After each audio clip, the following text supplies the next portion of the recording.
All right, everyone, this is Nathan Lindorf with The Rational Independent. Welcome to my Reddit rant. We're going to dive into two articles that are both a little meaty. While the opinion and the analysis in the article is more in politically charged invective and narrative than anything else, the actual issues at hand are a little deep and thorny. Without a script, it's going to be difficult to unpack those in great detail, so we're going to just try and hit the highlights. All right. Jumping right in, we're looking at The Guardian.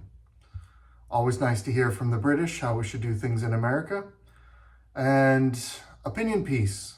It isn't anti-democratic to bar Trump from office. It's needed to protect democracy. Now that's an interesting consideration. That framing says that the goal of what's being discussed, and we'll get into it in a second, is to bar Trump from office. Not the ballot, from office, essentially saying he is, by law, ineligible. If it lets an insurrectionist like Trump on the ballot, the Supreme Court will be putting out a welcome mat to autocracy. Well, there's some fear-mongering for you. Over the decades, several U.S. Supreme Court justices have warned that the U.S. Constitution is not a suicide pact. In other words, that the Constitution shouldn't be interpreted in ways that jeopardize the survival of our nation and our democracy. Again, I'm pointing out that once you realize how disciplined they are in their language, you can spot someone who is spouting leftist narratives by their word choices.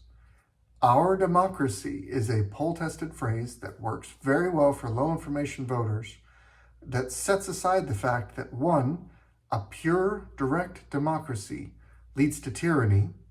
You either get mob rule or you get a strong man strong enough to suppress the mob. You get ancient Rome. You get Caesar and you get the mob. Both of those options are bad.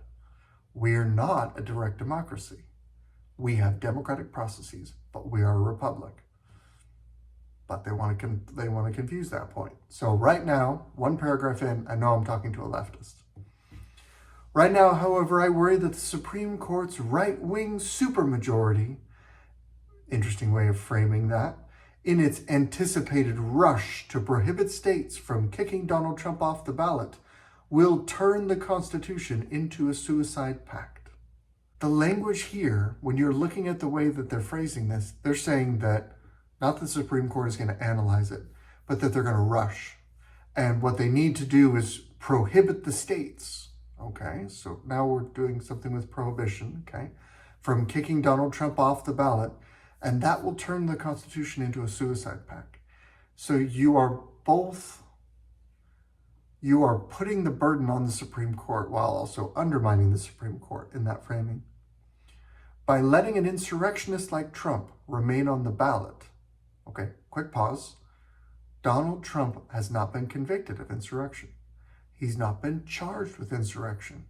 We've had a congressional committee create a finding that insurrection occurred and Donald Trump was involved. That has no real basis or bearing on anything. It's just there. It's a partisan exercise.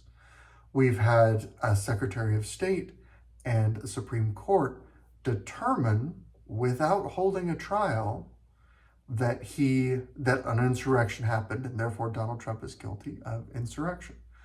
Other than the trial in the court of public opinion, there's been no conviction or proof of this allegation that Donald Trump is an insurrectionist.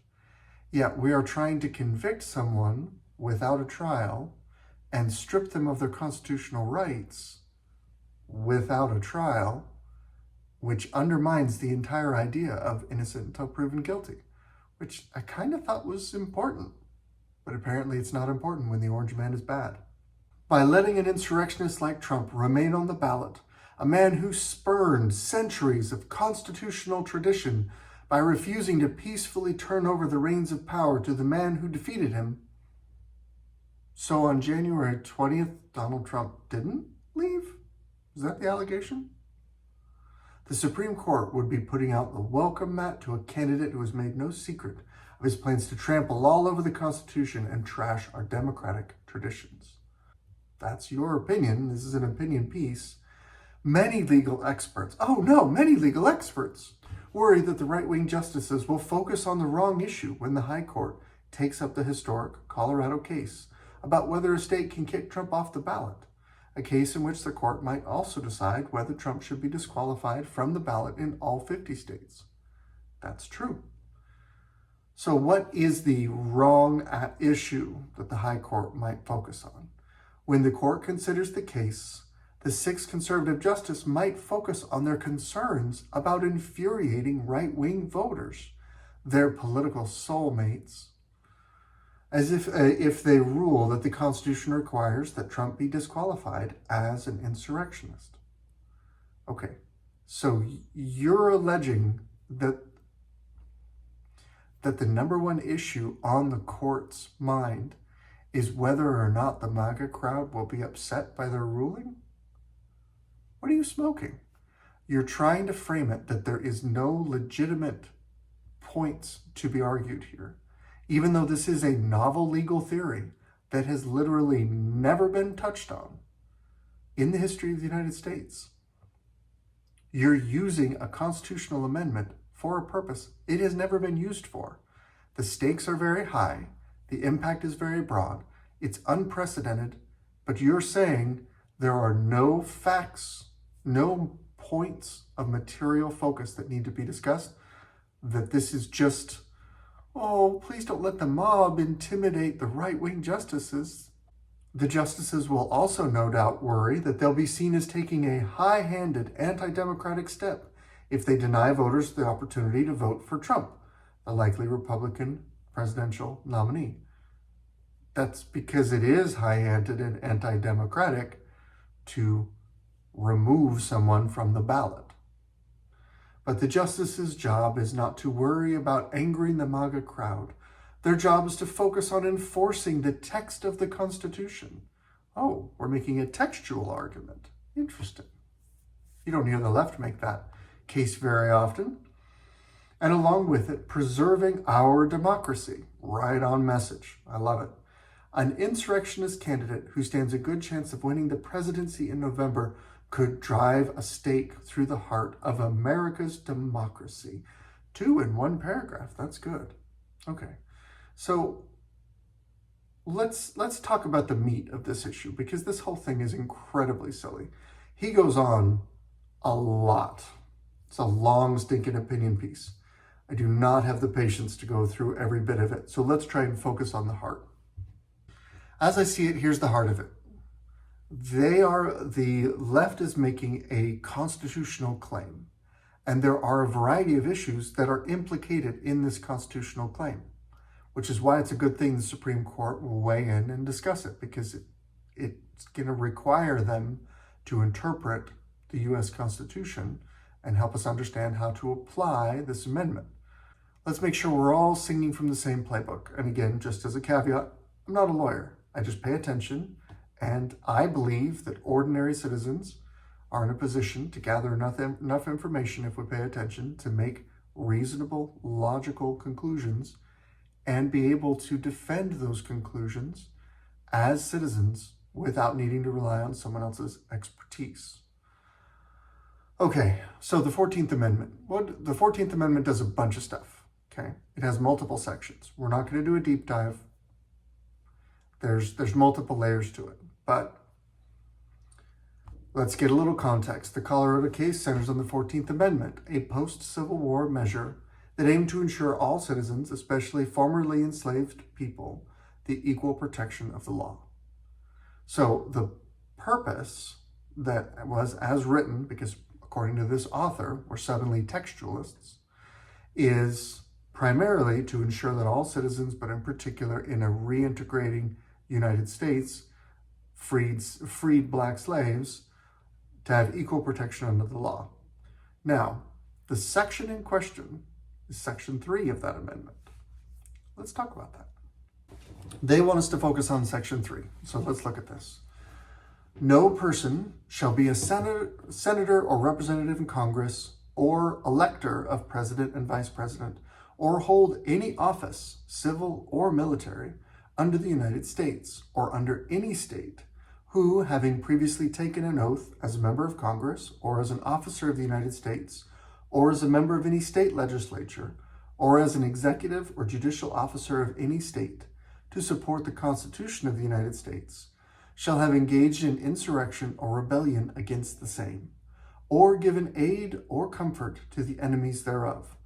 But Congress may, by a vote of 2/3 of each house, remove such disability. And then, just to point this out, they don't often talk about this, but let's jump down to Section 5. The Congress shall have power to enforce by appropriate legislation the provisions of this article. So, if I read Section 3, setting aside some of the textual wrinkles in Section 3, it ends by saying Congress has the power to remove this bar, this disqualification that may exist. And further, so they're explicitly given the power to remove this. Further, down in Section 5, Congress shall have power to enforce by appropriate legislation the provisions of this article. Now, not being a lawyer, I'm not giving legal advice, but even I can see that the way that this is set up, we have a serious separation of powers issue. And let me point out how tangled of a web this can be. A state court has decided to enforce this provision of the U.S. Constitution, the federal Constitution, not the Colorado State Constitution, the federal Constitution. They've decided to enforce that and remove a candidate from office. That's a jurisdictional problem and a balance of power between state and federal, because we're not talking about necessarily a state position. This is a federal position, and the eligibility for that federal position and the way that that federal election process occurs is defined in the U.S. Constitution, which basically, if you drill down, says each state's legislature can set up its own process to appoint electors to go and vote for president. Okay? So what about the Colorado legislature? Oh, they're not involved. This is a judiciary thing. This is a lawsuit that was brought. So we're bypassing the legislature at the state level. We're trying to enforce a provision out of our jurisdiction. None of this happened in Colorado. None of this applies. No Colorado law applies.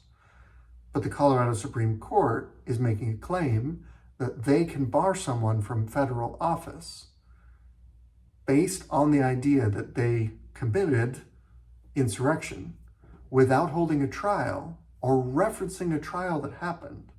Let's say the Department of Justice brought suit against Donald Trump, convicted him of insurrection, and subsequent to that, in Colorado, someone brings suit and says, well, you got to remove him from the ballot.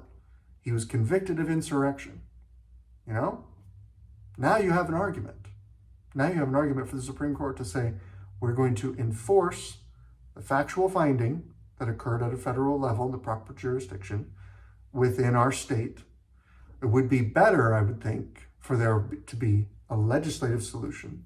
So you have issues between state and federal, but that's not it. You also have issues between enforcement of this election, enforcement of this section. Let me explain what I mean by that is. Colorado is forcing the issue and saying, if we're going to apply this disability, this ban, who does it? Does the Supreme Court, are they the ones to bar Trump? That's what the opinion author seems to think, that it's up to the court to bar him or allow him. Except that's not how it's written. How it's written is that the only body that is expressly authorized to use this section to enforce the provisions of this article of the Constitution is the federal Congress. But Congress hasn't gotten involved in this at all. Now you have a balance of powers issue between the judiciary and the legislative as they both interact with the process of selecting the executive branch. It's a big old thorny mess. It's not at all clean and simple. But the way the left presents it, presents it as though the issues have all already been resolved, and we can conveniently label Donald Trump an insurrectionist, and therefore bar him from federal office, which is effectively a constitutional right that you're removing from him without a trial, which is problematic. This is a huge tangled spiderweb, and me not being a lawyer, I'm sure there's 10 other legal issues related to this kind of balance of power situation that I'm not able to touch on. But having read those 2 sections, we're going to jump back over to this opinion article. One can't honestly deny that Trump promoted and aided an insurrection.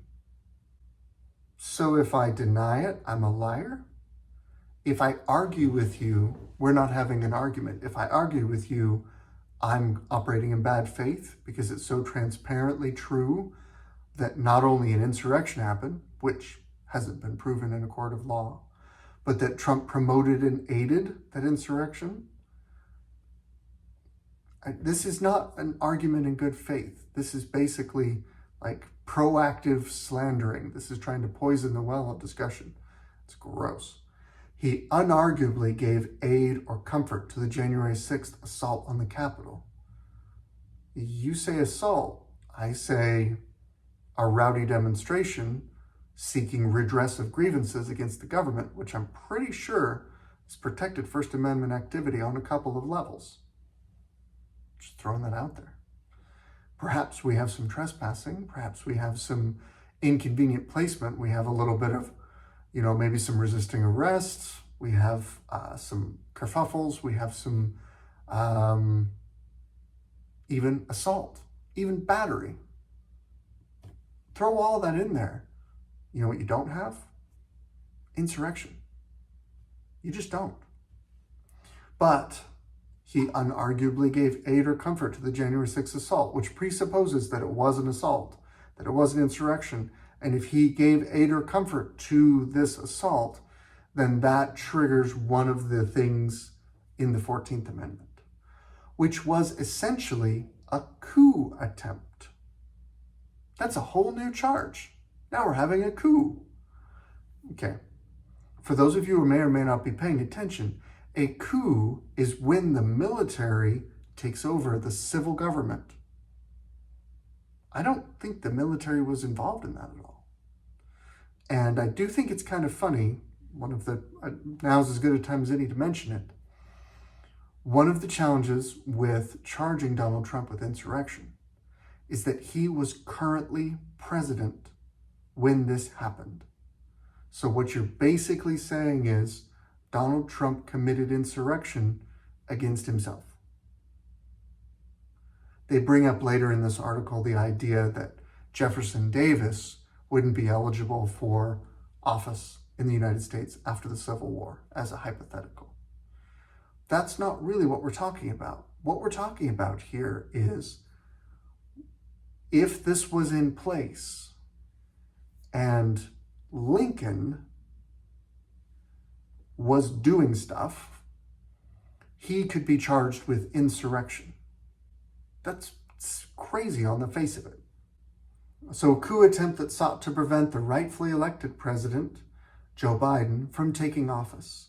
In disqualifying Trump, the Colorado Supreme Court wrote, "The record amply established that the events of January 6th constituted a concerted and public use of force or threat of force by a group of people to hinder or prevent the U.S. government from taking the actions necessary to accomplish the peaceful transfer of power in this country. Under any viable definition, this constitutes an insurrection."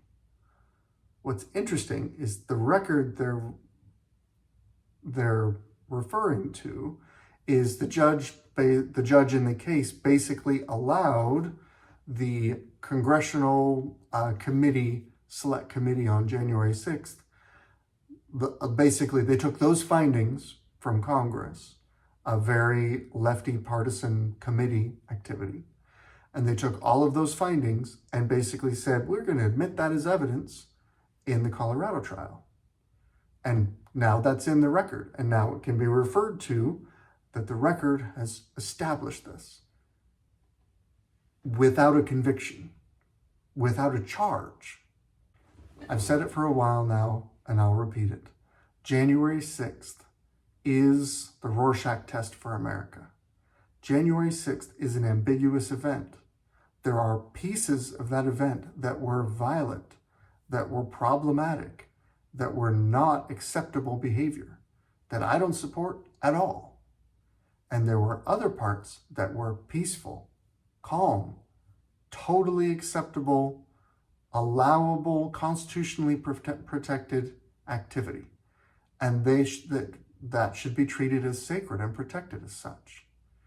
And there's pretty good evidence that there were some bad actors, either government or otherwise, who made things worse that day. One of the points he brings up is that Donald Trump refused to call in the National Guard. Except if he had called in the National Guard and had them descend on the Capitol, you would have then had charges that he was trying to perform a coup and use the National Guard to intimidate Congress into doing his will. You could make the argument that Donald Trump not calling in the National Guard was to protect the Republic, to protect the separation of powers, to leave Congress with its ample resources to protect itself. Otherwise, you have a whole other argument. It's a mess. The simple truth is you have to pay attention to January 6th. You have to look at it critically and decide where we as a country need to go from here to clarify the events of that day and to try and hold on to our constitutional order so that the function of our republic remains intact. We have a whole other article that I need to dig into that is about Chevron deference, but I think I've got to just split it off and make it another thing because it is thorny in and of itself, and we're already run long talking about January 6th again. Let me just skim and see if there's anything else egregious in this opinion article, and then we'll go from there. Constitutional scholars say the Supreme Court might engage in some legal legerdemain and search for some escape clause to keep Trump on the ballot and prohibit states from disqualifying him. I don't think you have to look that far. I'm pretty sure you have to just look and say, hey, Colorado Supreme Court, it's not your job to ban him. In the provision, in the article you're describing, it says that's Congress's job. So if Congress didn't do it, then it doesn't need to happen. Or Congress can pass a piece of legislation that says this is the framework for applying the 14th Amendment, whatever. They haven't done it. Some scholars predict the justices will rule that Trump must first be convicted in court. Oh, hey, that's part of what we're saying. As an insurrectionist before he can be disqualified, even though many supporters of the Confederacy were disqualified from holding office without being convicted in court, and even though Section 3 says nothing about requiring convictions. They declared war and enforced that with a standing uniformed military they set up their own competing country. At that point, you don't need to individually try members of the Confederacy in court. They're a grand conspiracy of let's set up a country and put a military on the field and fight a 5-year war over this. Yeah, you don't have to convict every one of them individually. You're comparing that to a 3-hour disruption, to a missing afternoon that Congress was inconvenienced during, and you're trying to equate these two things. Also, and here's what's important, even though Section 3 says nothing about requiring convictions, Section 3 doesn't have any details about how to enforce its provisions. Do you know why? Because in Section 5, it says Congress has the authority through the legislative process to enforce these provisions. That's why Section 3 doesn't say anything about requiring convictions, because that's Congress's job. That's the textual language. Either be a textualist or don't. This is an interesting argument and one I'm not going to get because it's very pedantic. Some experts contend that Section 3 doesn't apply to presidents, and Trump therefore shouldn't be disqualified under it. It's interesting because the way that it's written in the 14th Amendment, it refers to specific offices at a state and federal level, and it refers to a specific oath that's been sworn and a variety of other conditions that have to meet. And it can be argued that President of the United States is not in the list of offices, and that the oath referenced is a different oath than what the president swears. If you're going to be a textualist, you can't just say, hand wave that away and say, oh, they implied that. Either you're a textualist or you're not. Earlier, he said it could be seen as anti-democratic to ban Trump from the ballot. Then, he says, notwithstanding what Trump's defenders say, those who seek to disqualify Trump are not suppressing democracy. So it could be seen as anti-democratic, but it's not. Okay, how is it not suppressing democracy? They're seeking to enforce the Constitution's clear language against the nation's most prominent insurrectionist. The person who's seeking to suppress democracy is Trump. So in an action where one person says, let's vote on it, and the other one says, no, we're going to use the law to bar you from being eligible for the vote. The guy saying, let's vote on it, is the guy suppressing democracy. Just making sure I've got the newspeak language, the double think. This is why I say we're not a democracy. I do have to cover this. Trump was anti-democratic in seeking to overturn Biden's legitimate 51 to 47% victory in 2020. We're not a democracy. The presidential election is not a popular vote. If you want me to take you seriously, put the Electoral College count in that stat. Biden's legitimate Electoral College vote margin victory in 2020. That I'll accept, because if you don't do that, you're basically trying to tell your low information reader that Biden's win was legitimate because he won a majority of the popular vote, which means either A, you're ignorant, or B, you're trying to confuse the issue, or C, you're malicious and you're pandering and it's gross. Then he likes to point out that Trump's philosophy is to accept election results only when he wins and never when he loses. What can be more anti-democratic than that? That argument would hold more weight if the Democratic Party behaved itself differently when a Republican wins. When a Republican wins election, in the last 25 years, probably longer, but that's as far back as I've gone, there is an immediate tsunami from leftist institutions and from leftist politicians that immediately announce that the vote was rigged, that it was stolen, that it's not a legitimate win, that there's 1,001 issues, that Russia influenced it, whatever you want to call it. They come up with 1,001 reasons why they shouldn't accept the results of the election. But it's only bad when Trump challenges, and it's fine when the Democrats do it. I'm just trying to keep track of the rules. So complicated. And now we're back to anti-democratic. There's no denying that on a certain level it would be anti-democratic to bar a popular candidate like Trump from the ballot. Now he's saying it is anti-democratic, even though earlier he said it wasn't, and then earlier than that he said it was. And all of that wrapped up in the simple concept that it doesn't matter if it's anti-democratic or pro-democratic, because we're not a democracy. Is it in line with the Constitution or is it not? There's plenty of things in the Constitution that are not democracy, that are anti-democratic, and yet they are the law of the land because we're not a democracy. There we go. He's making my argument for me. Let's not forget that much of the Constitution is anti-democratic, and counter-majoritarian. Yeah, baby steps. That means we're not a democracy.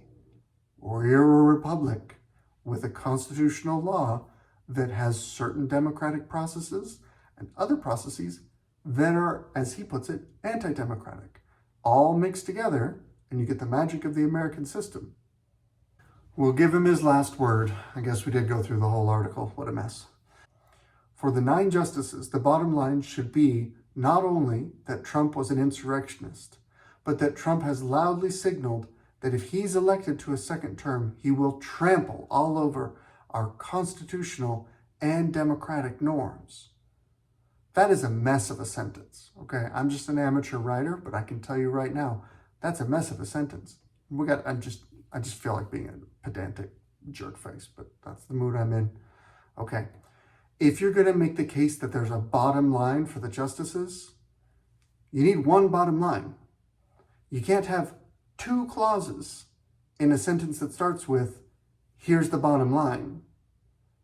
That means you have 2 bottom lines and your sentence is dumb. But secondly, Trump has loudly signaled that if he's elected to a second term, he will trample all over our constitutional and democratic norms.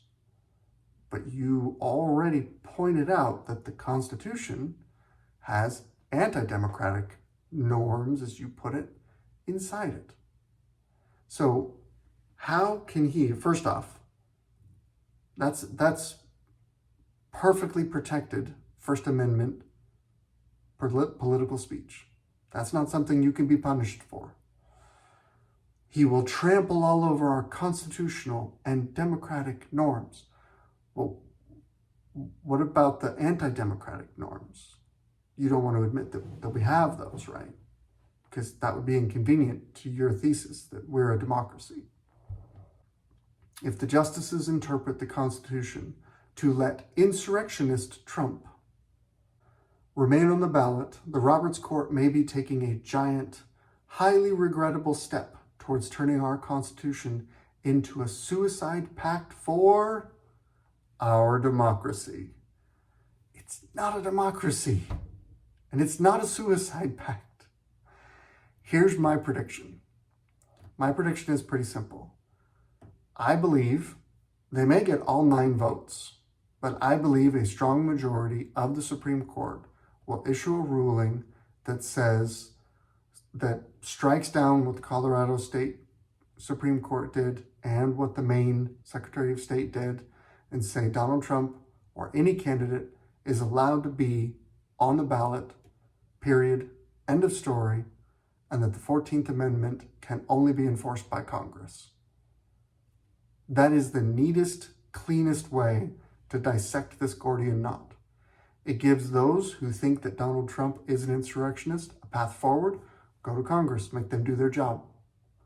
And it dissolves the potential chaos of all of the other paths forward for our country. Hopefully, they'll be sane enough to make a choice like that. No guarantees, but it's going to be an interesting summer. This is Nathan Lindorf with the Rational Independent. Good luck out there.